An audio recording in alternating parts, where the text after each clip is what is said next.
Hey Internet, welcome to Thermodynamics tutorial. This is a made-up question not found in your textbooks. So using the previous question, we're going to use software to model some graphs and the table. We got a variable pressure from 0.1 MPa to 1 MPa, increments of 0.1 MPa, and we also want to see the percentage error and ideal gas approximation as a function of pressure. And then we're going to discuss the findings of the plots or graphs. Okay, so if you haven't done the previous question, you can pause the video and go through each step.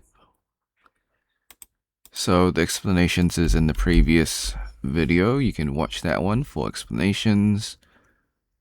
So this is just a quick step-by-step of the previous video, pretty much just copy and pasted. Okay, like I said, the explanations is in that video. Alright, so let me switch to the Python code, and that way I don't have to zoom in into the Word document. Then we will discuss the plots. Okay, so first of all, we've got the table. So we've got pressure, ideal gas temperature, temperature of the table, and then we've got the error rates for ideal gas, and then we've got the van der Waals. So this temperature VDW is the van der Waals. Okay, so what are we looking at? As the pressure rises, you can also see that the temperature rises. So that's just the most obvious pattern that we see. Now moving on to the graphs. So it looks like it's broken, and that's because it is. Not because of a bug issue. Well, technically it can be a bug issue, but the bigger foundation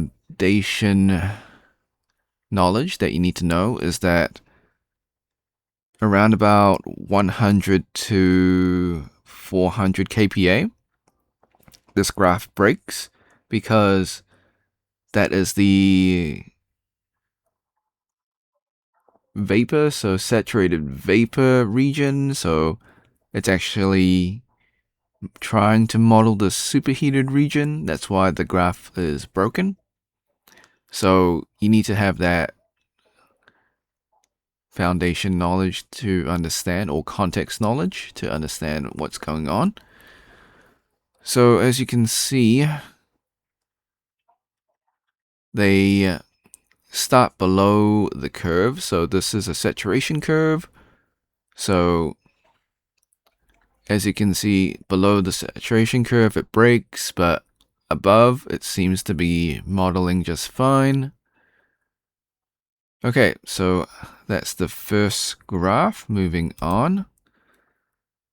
So in this one at 600 kPa, you can see that the van der Waals is slightly to the left.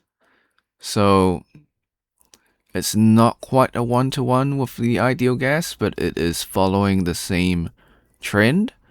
And you can see that the van der Waals has more of a curve compared to the linear line or projection.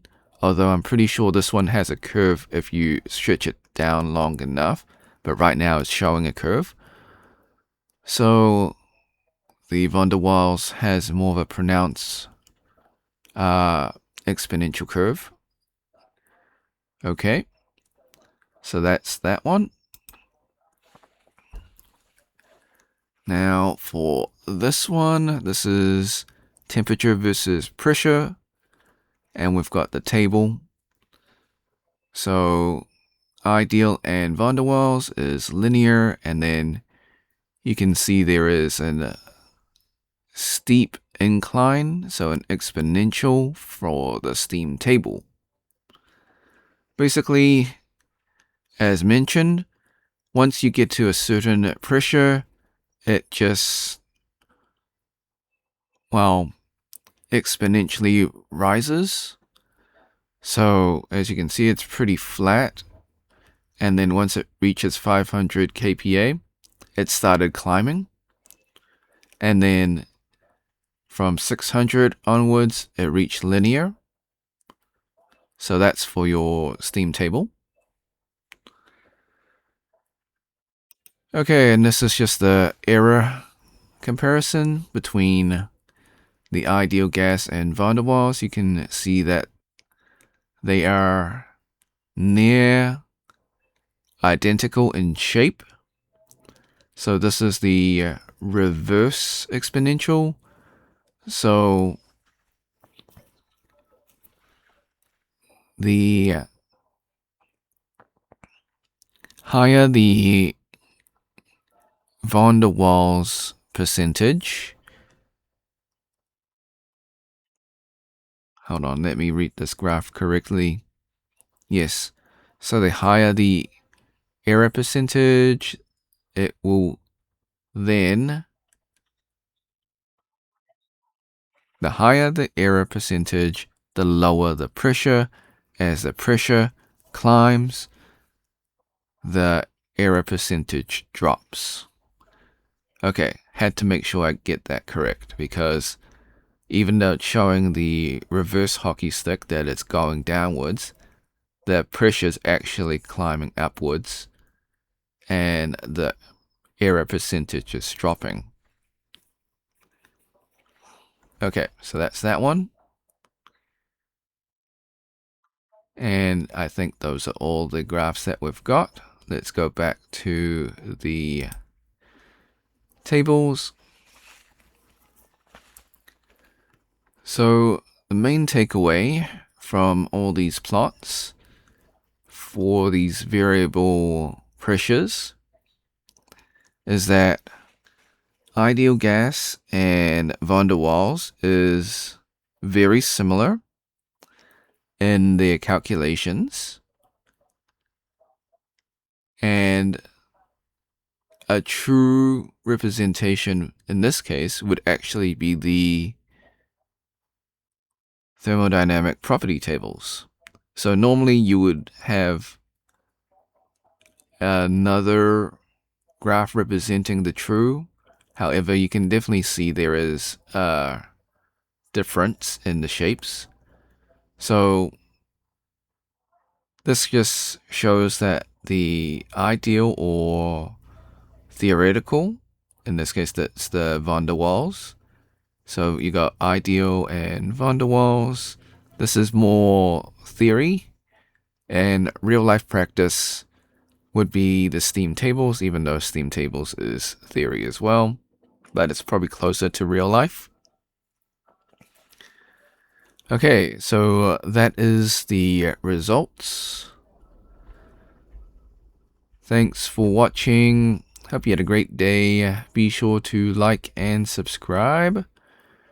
Share with your friends, because this is a made-up question, so they probably won't be able to find it. If you got questions or comments, leave it in the comments section. Or if you find anything wrong in this video, post it in the comments. I'll get back to you as soon as possible. If you want to save this video, use snipping tool. So just click on the icon in your taskbar. If it's not there, go to your Windows search, type in the snipping tool, open up the program. If you're on a Mac, use the Mac equivalent of snipping tool. Once open, click on the video option, click on new, left click and drag the rectangle to cover the YouTube screen. This is just an example. Hit the start button, wait for the countdown, hit the replay button on YouTube, let the video finish, hit the red square and snipping tool to stop recording and then save your video. Thanks for watching again. Like and subscribe. Share with your friends.